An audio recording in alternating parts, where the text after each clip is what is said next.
Opeth are known as one of the most popular bands of Sweden, but did you know that their debut album, Orchid, is a black metal album?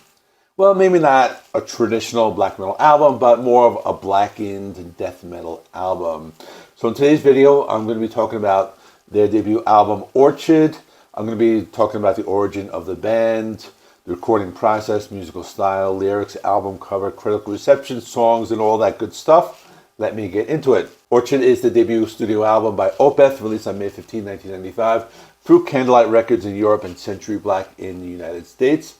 The album has 7 tracks. Some songs are short instrumentals that are like 1 minute. Other songs are very long, up to like 14 minutes. And the album itself is about an hour long or a little over. So I'm going to start with the history and the origin of the band. The band formed in 1990 by David Eisberg. Now you're thinking, where was Mikael Åkerfeldt? I thought he was the guy who started the band. No, he actually wasn't. He came shortly after because he was recently in a band called Eruption, and David invited Mikael to join Opeth. So he joined, but now there were 2 members in the band, so they were looking for some more people, and they decided to find 3 more members. So they find 3 people. They are Anders Nordin, Nick Doring, and Andreas DeMeo. So back then, they're just starting out. They needed a place to practice. But they were able to find a place, which is kind of the most unlikely of places. They rehearsed in this old elementary school, and they used this old 60s equipment that was actually found there. At first, they struggled. Then they eventually were offered a gig, and they played with bands Therion, Excruciate, and Authorized, and this took place in Stockholm, Sweden. They only played 2 songs, but everyone has to start somewhere. According to Mikael Åkerfeldt, he said the band was nervous, and he didn't think they put on a good show, but they pressed on. Later, they landed another gig in Gothenburg, but now, in a strange twist of fate, 2 members left the band who were Nick Doring and Andreas DeMeo. So they had to find 2 more people, and they were Kim Peterson and Johan Farfalla, the latter of which is from the band called Crimson Cat. This big event gave them more exposure. They were playing with some bigger bands. One of them was At the Gates. But then afterwards, they lost another member. It was Johan Farfalla. He had just joined, but he said, no, I'm going to leave the band. So now Mikael Åkerfeldt needed someone else, and he invited his friend Peter Lindgren to join the band. Really good decision, because he would actually stay in the band for a very long time, until 2007. But I don't want to get ahead of myself. Back to the story. Peter Lindgren began as a bass player, but then they lost another member, Kim Peterson, so Peter Lindgren switched to guitar. Then in 1992, founding member David Eisberg left the band in 1992 due to creative differences. This meant Mikael Åkerfeldt was the new vocalist. They continued as a 3-piece for about a year, and they found a bass player named Stefan Gutterklint, but he left in 1994, right after the band signed with Candlelight Records. Why, I don't know, but let me continue. So this was their big break. They did something not a lot of bands could pull off. They actually landed a deal without recording a demo.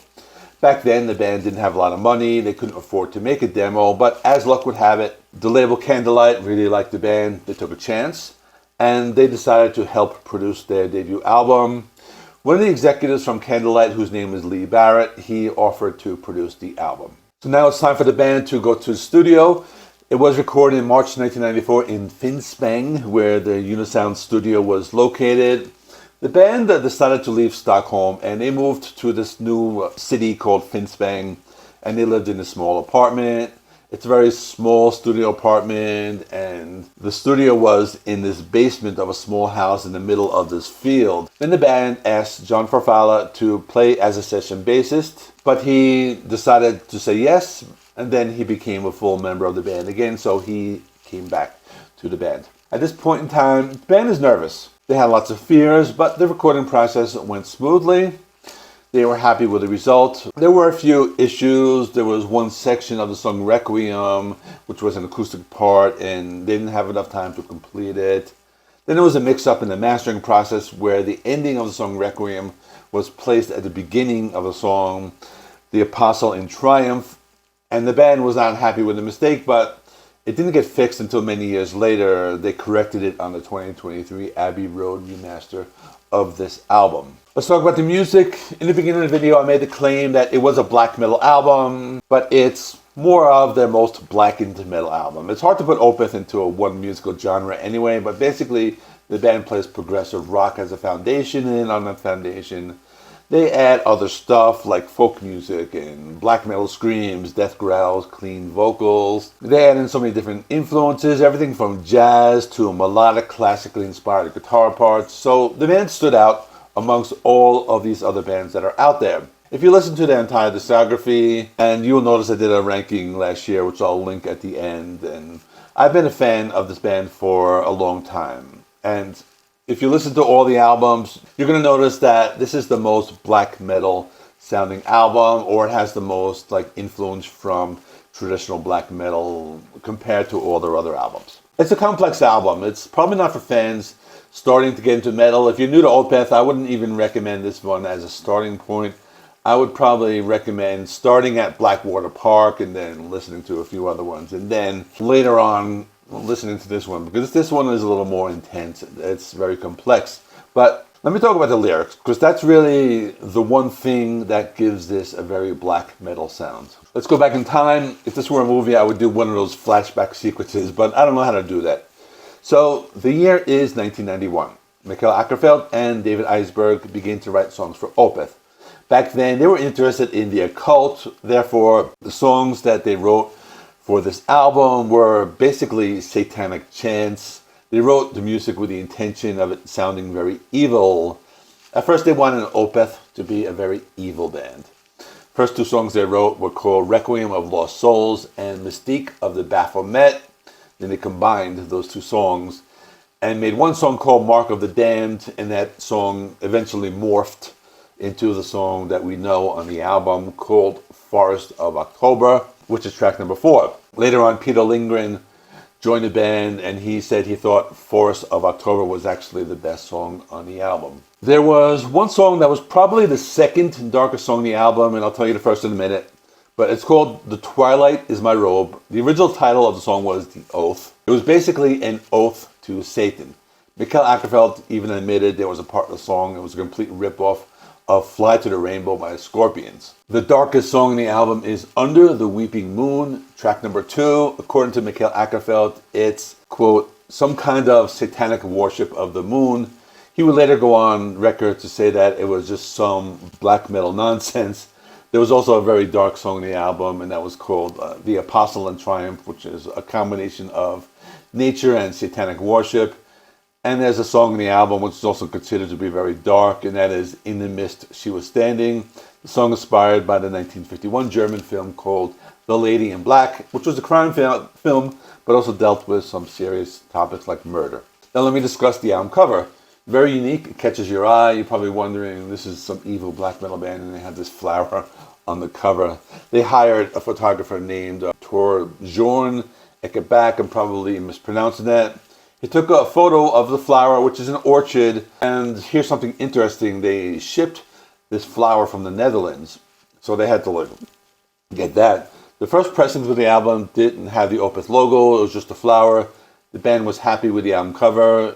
They took many shots, but they liked the one with the black background, the silhouette, so that's what they went with. Now, when the album came out, it got a lot of mixed reviews. So, for example, there was a French magazine called Metallion, and they called the album boring and uneventful. They gave it a 1 out of 10. On the other hand, John Serba of AllMusic said that Orchid was quite an audacious release, a far beyond epic prog death monstrosity, exuding equal parts beauty and brutality, an album so brilliant, so navel-gazingly pretentious that, in retrospect, Opeth's future greatness was a foregone conclusion. As for the songs, hard for me to pick favorites. It's the kind of album you just put on, listen to from front to back.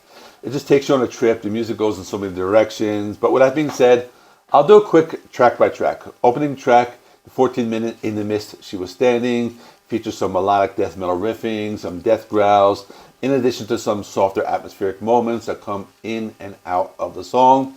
Under a Weeping Moon is a 10-minute song that has some softer parts, and the intro is reminiscent of this flamenco guitar kind of intertwined with these heavy melodic riffs. The song gets heavy, but has some moody and trippy parts in the middle of the song. Silhouette is a 3-minute instrumental that sounds like a dark classical music piece playing on piano. Forest of October, it's a 13-minute track. Sounds like some death doom with slow and heavy melodic guitar leads and features some intense sections that are intertwined with a softer, folky melodies. The Twilight is My Robe has some thrashy gallops in the first part, but then also some softer acoustic passages as well, and some clean vocals by Mikhail Ackerfeld. Requiem, another short instrumental with acoustic guitars.